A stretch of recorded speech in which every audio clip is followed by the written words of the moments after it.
Faded. Cut to. Exterior. Interior. Restaurant? Bar.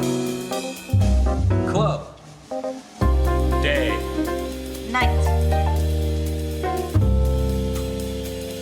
Action. Shalom, hello, how you doing? Buenos dias, aloha.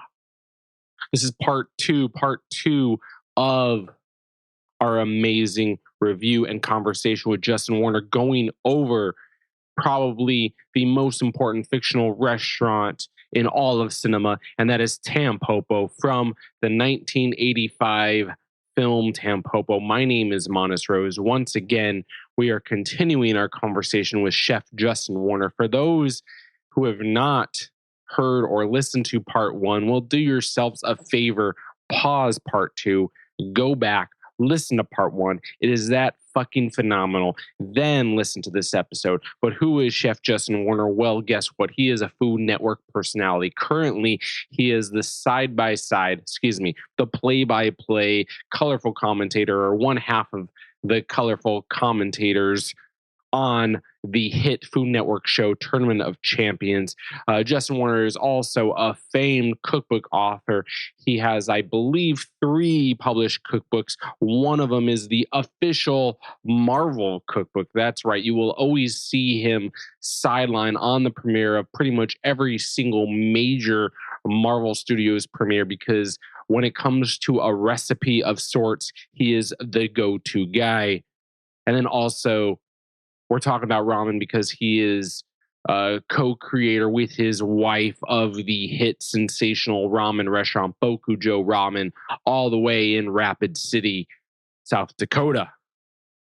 Anyway, this is Restaurant Fiction. This is our review and continued conversation of Tampopo and all things Tampopo with legendary all-star chef and Food Network personality Justin Warner. Go.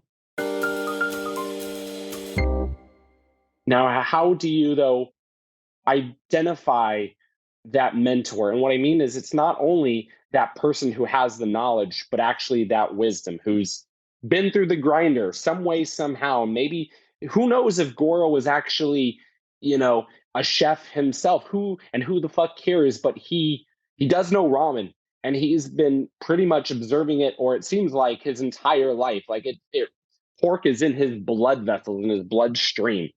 There's a certain gristle to Goro, and there's a certain gristle to Guy, and a certain gristle to Alton Brown that I maybe it's in the frown lines, maybe it's in the forehead crease. Goro looks perpetually sweaty in the movie. I don't know if you noticed that, but like, he always looks like he's never suffered from dry skin. Like, if you're looking for a mentor, I think you need to have someone who has failed hard, someone who's experienced defeat. There's this, like, I don't know if he's canceled or not, but there's like a Teddy Roosevelt poem about, like, it's one thing to be the critic. There's another, it's a speech, not a poem. It's one thing to be the critic. It's another thing to be the man in the arena who's suffered defeat, but actually knows what battle is. I think somebody that has made mistakes, and somebody that has screwed up, and somebody that has driven a truck across the Japanese countryside to go to a ramen shop to find out that it sucks. Like, that is such a pain to me. Like, I can think of no more mortal blow than to drive forever, have anticipations about your meal at the end of this journey, and then it sucks. That's going to furrow the brow, man. That's going to furrow the brow for the rest of your life. And that's what I look for in a mentor, is somebody that, it's not always the high road. They realize, like I don't think Martha Stewart and I could have a mentorship relationship. Even though she's been to jail, or wore an ankle monitor, I don't think we've been ridden hard enough and put away wet enough. I don't think she has. And I think that's what I need in a mentor. And I think that's what Tampopo needed. I think she's obviously a single mom in the movie and has had some blows of her own. She's being bullied by her current clientele, but she has smarts. She makes pickles that revive man. Like, She has smarts, and I think he sees that, and I think that's why he thinks it's a worthy investment, is because I think a mentor also selects you as a good mentee. I don't know that you should go clamoring after mentors. I think a mentor sees the promise in you. Tampopo, she's dealing with in a country where pretty much ramen joints are a dime a dozen. I mean, she better have fucking amazing ramen to truly stand out. Now, with Bakuju ramen, I have not done my research, but I'm sure there are not hundreds and hundreds of ramen joints. What are the parallels and differences? I mean, how do you stand out when there's not really competition versus Tampopo, where there's millions of competition? Good question. Well, firstly, 2 ramen shops have opened since we opened. So now we have roughly 1 ramen shop for every 30,000 people, which I think is actually pretty high density. And I think would maybe, I mean, I don't think that rivals Tokyo. I think there are probably like 1 for every, I don't know, 10,000 if I had to guess. I'm just spitballing. It's, again, cliche. I always say, like, cook like no one's eating, dance like no one's watching, whatever, all that. If you're going to open a ramen shop, you need to have the sense of pride that you are going to do the absolute best job you can, even if you don't have to. You're doing it for your satisfaction. The French call it like PMG, like per ma gueule or something like that, which means like to my taste. Yes, I am making the ramen for the customer to be happy, but ultimately I'm making it so that I am happy, so that when I sleep at the end of the night, I know that I didn't cut any corners, and that if there was a ramen heaven, St. Peter wouldn't be like, bro, we saw you do that little thing with the box saw, nah. And I think that's evident in Tampopo, because by the end of it, she has so much pride about the work that she's doing, and she believes that her path is noble and right. It becomes no longer about making ends meet. It becomes about making the world better. And I had a mentor back in the day. He used to say, hey, don't worry, Justin, man, we're here to make friends, not money.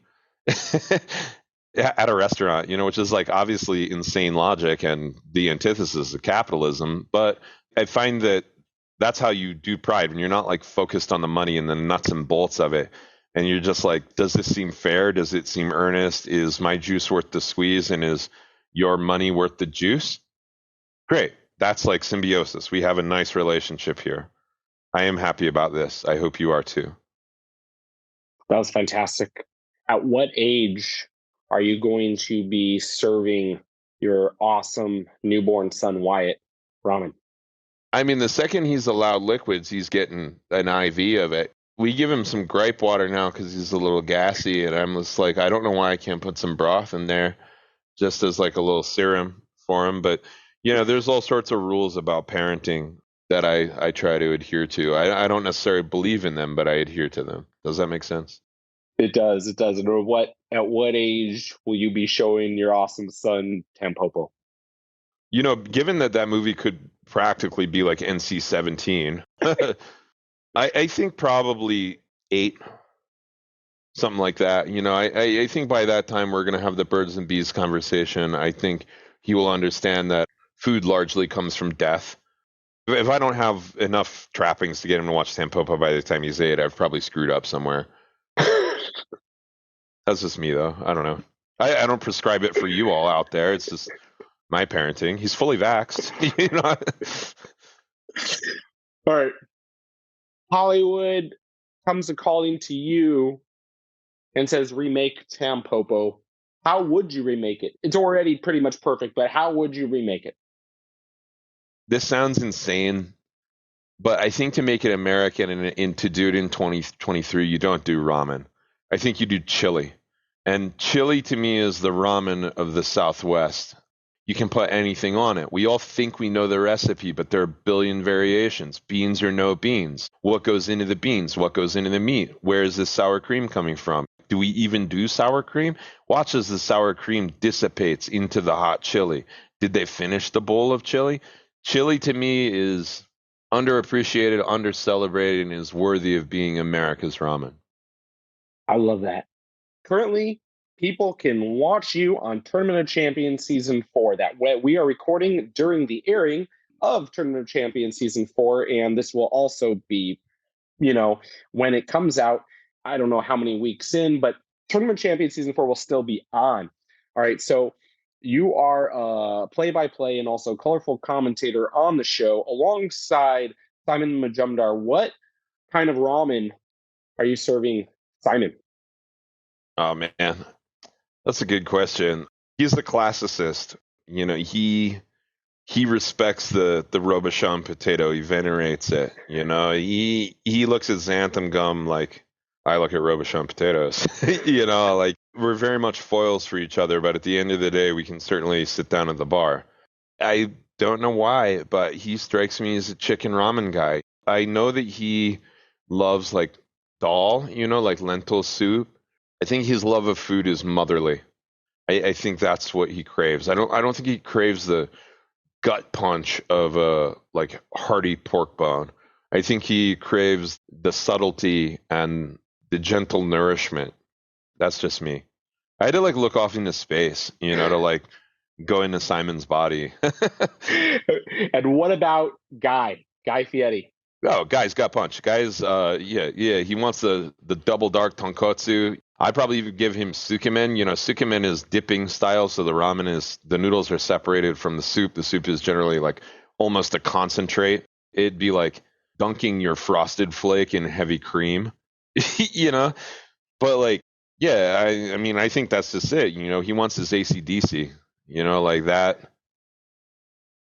That's the kind of ramen I'm going to give Guy is, thick noodles, thick sauce, heavy, unabashed, just left hook type stuff. Pick your favorite Marvel Universe superhero, and what about the ramen for him or her? Oh man, that's tough. So in my teens and young, I was Spider-Man. In my 20s, I was Bruce Banner Hulk. Now I'm Captain America. I think Captain America believes in ramen because you're taking something that's inedible, bones, and making it something that is edible. And I think he vibes with that, like the rationing part of his life that he remembers so well, and like the war effort. Like ramen is like a thing where it is purely your effort is rewarded. It's not foofy, it's not gold leaf, it's not truffles. You're literally like almost alchemizing something that dogs like and turning it into something that humans like. I think there's something noble about that, and I think that Cap is into that, and I think he admires that ramen is actually like kind of a thrifty food. There's something like nourishing and wholesome about Captain America that I think is evident in a bowl of ramen. I like that. I really do. Absolutely. And every iteration of Captain America as the shield gets handed to different superheroes. Yeah, I mean, do I think Sam Wilson also embodies that? But is gumbo also ramen? Put it over noodles, it's ramen now. And do I think that would be delicious? Absolutely. I actually just made gumbo. It was Fat Tuesday yesterday. So I made gumbo with a friend in my ramen kitchen. And we coined ourselves the gumbo men, because if you're going to make gumbo ramen, it would be called gumbo men meaning noodles. But like also it's like Baja men, like who let the dogs out? So we're like, who let the hogs out? Oink. Oink, oink. So stupid. That's awesome. If you were to choose who to receive professional advice from, your 18-year-old self or your 90-year-old self, which version of yourself would you choose? That's a good question. I admire the ego of 18-year-old self. I admire the like brash confidence. I don't admire the forgetfulness of my 90-year-old self. Where it's like I've literally forgotten more than most people have learned. Like that. That's a sad state. But I probably go with 90-year-old self. I bet he's still like drinking and having a good time and still being like a bon vivant, if you will. What advice would your 90-year-old self say? Slow down, caress the pork, come back to it later, say I'll see you soon. Like that's, I think we all suffer from that. And it's like the pell-mell existence, of like running from one thing to the other. When in reality, like I think the moment is probably the most important thing. That is, though, why people are late. I don't know if you know that, but like I read that lateness is an addiction to the moment, and I'm always on time, always. And I think that's part of ramen is you got to deliver it in a timely manner. No, like waiting for $15 soup sucks. You know, $15 soup better be here yesterday. You know what I'm saying? I think timeliness is important, but I think my 90-year-old self might scold me for being too timely. And what advice would your 90-year-old self tell you to ignore? You probably say I'm 90, so screw it. Like I'm on my last legs, man. So, you know, take this with a grain of salt or a couple grams. You know, like, you know, get high blood pressure and live your best life. You know, that's, I don't know. I love it. I love it. Justin, what question am I not asking? Yeah, I think we hit almost every vignette. The one we didn't mention was slurping. Can we just pick that up real quick? Yeah, so for our audience, yeah, like it's a vignette of a restaurant, and it's almost like there is a school, like a ladies' school of how to be dainty. And they're like, oh yeah, there's no slurping, and you got to be all dainty, you got to be ladylike at a restaurant. And then over parallel to them is a fat white slob who doesn't give a fuck and is slurping all the time, and it's interrupting the whole school lesson or the whole, dainty lesson. And then pretty much all the women kind of just say fuck it and they end up slurping as well. That's a unique scene that I don't know if the makers of that movie thought about comparing Western, I hate saying Western versus Eastern, let's just say American noodle culture versus Japanese noodle culture. I don't think they I don't know if they intended to point this out, but that dainty school is like, overseas no one makes any sounds with their noodles. And they're like, what? But I think one of the first things you learn about eating noodles if you're going to travel abroad is like, hey, gringo, make sure you slurp it and belch, to let the chef know that you love it. And like white dudes are like, wait, I can be a hog and just like crude? And that's appreciative? And I would like to draw the line. There's a difference between being a hog and crude and enthusiastic. And I think slurping implies enthusiasm. I think slurping is like, I can't wait to see what's next. Like I'm inhaling this film reel of deliciousness, like an old school movie projector. It's just like, if I could make it a constant, endless skateboard grind around the entire bowl, I would just keep doing it. Those things where you drop the quarter in from the 80s and it spins around and spins around and spins around and spins around and spins around. I think that's what slurping is meant. There's something centrifugal about it. Centrifugal action is on all sides at all times. So it's like this reciprocal sort of energy. And I think you see how I'm making this gesture of what is reciprocal and what is centrifugal. And do you see how it also looks like I'm shoving food into my mouth? That's it. And so I think that guy was, over embellishing because he was a gringo and wanted to show how much he loved the food. But I also think that there is something inherently wonderful about continuous, non-interrupted eating. And I think the best way to do that is with noodles and slurping, right? If you keep shoveling and keep slurping, there is no terminus other than the break that you decide. And like, I think that's one thing that people could learn about ramen is there's no real rules on how to eat it. But to me, I think it should be a constant inhalation of noodles with the occasional breath of a topping or of a sip of soup. The noodles are the words. The meat is the period. We take a breath by drinking the soup. We formulate our opinion. We go back making words, inhaling the noodles. Ah, that was enough. Exclamation point. Seaweed. Take a breath. Soup. Bang. And by the end of it, I think it should be like 4 paragraphs, not even a chapter. You know what I mean? I think four movements. And I also think, one thing people don't talk about, like ramen has a half-life. The bowl is never going to be the same the minute you get it. It's in a state of extremely rapid decay. I don't agree that you should rush, and I do agree that you should take time and savor and appreciate it. I think you need to be conscious that it is in a state of decay. And I think if you can look at it in like 4 movements, there is the now, the holy shit, I just got to this. There is the I'm like involved in this. It's still at its prime. There is the holy shit, I'm about halfway through this. It's not as good as it was previously, but I still love it because it is growing and changing. And then the subtle mourning that it's over. Those to me are the four movements of like eating ramen.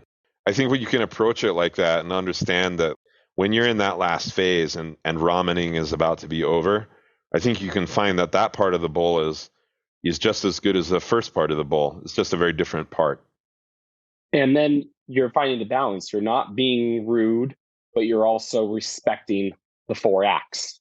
I think it would be an incredibly privileged person to have the first 5 minutes of ramen only. Like if you only ate the first 5 minutes of ramen, oh my God, you don't deserve that. You know, you're like literally defying time at that point. And I think there's something beautiful about the subtle decay, you know, that the noodles are getting soggy, the soup is getting cold, the fat might be congealing at the top. It's like a reminder that we need to like make haste carefully.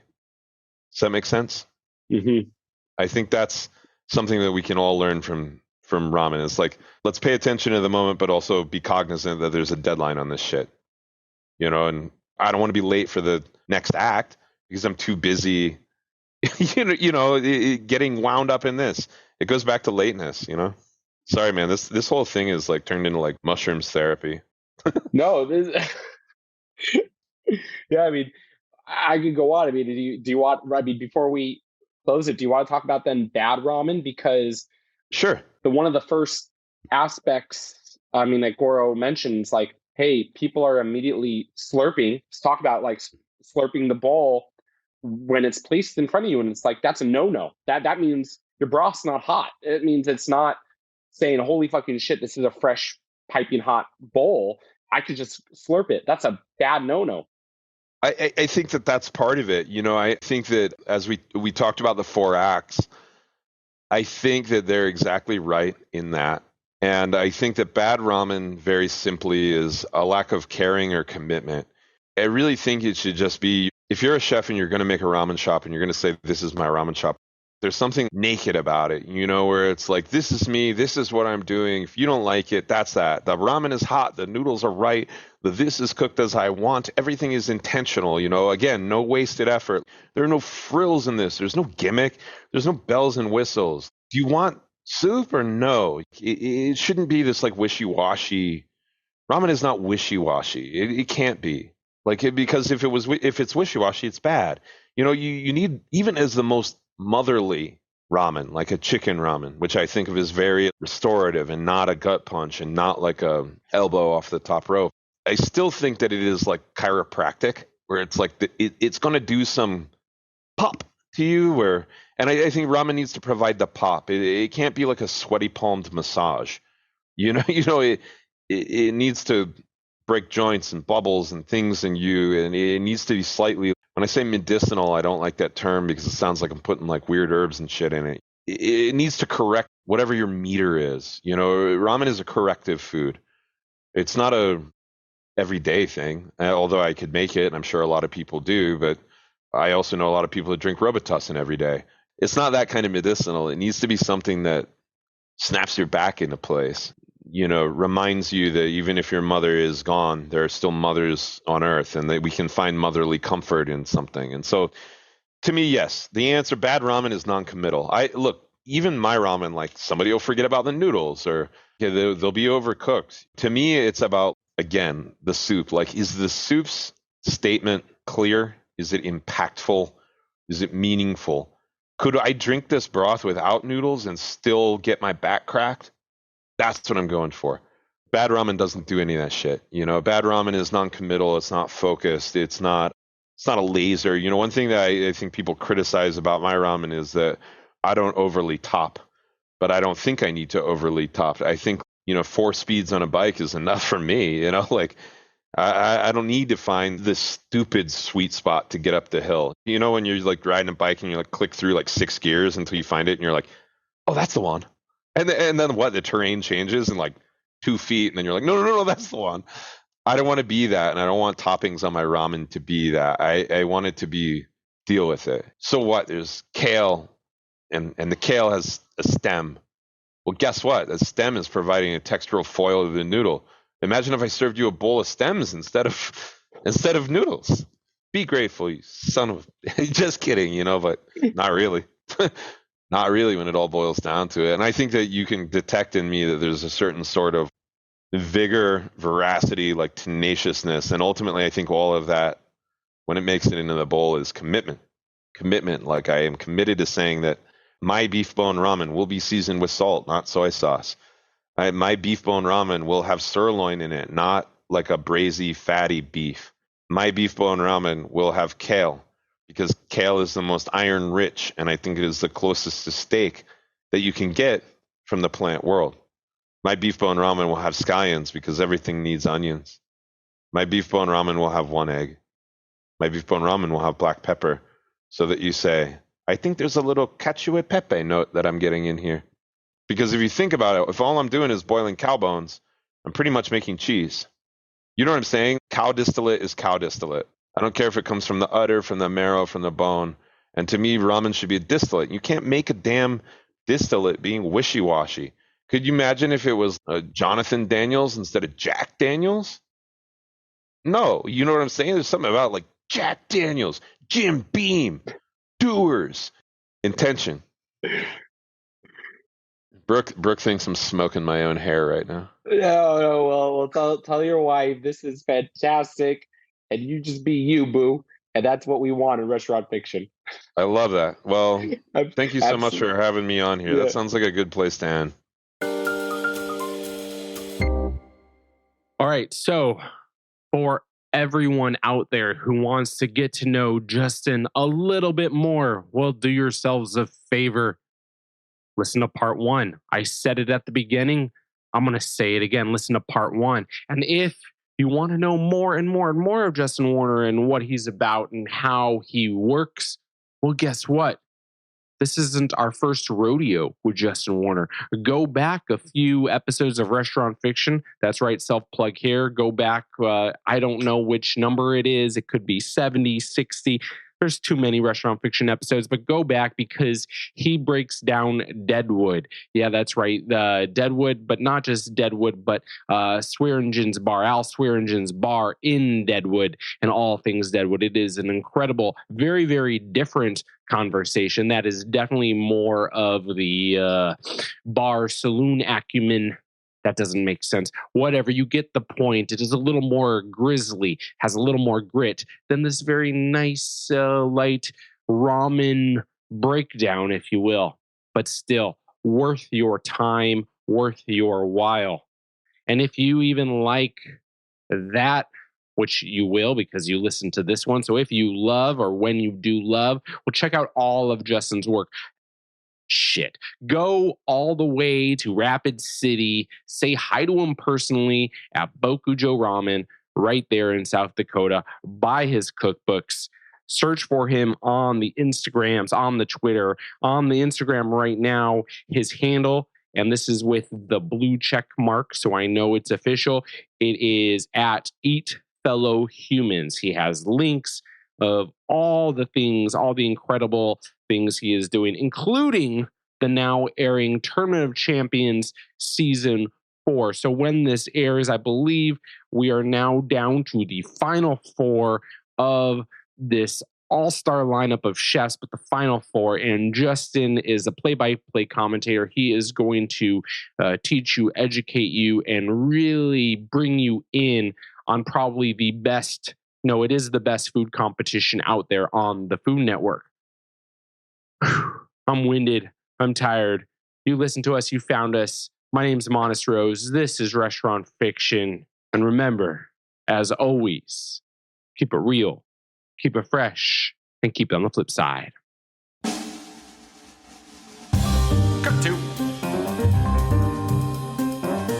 Exterior. Interior. Restaurant? Bar.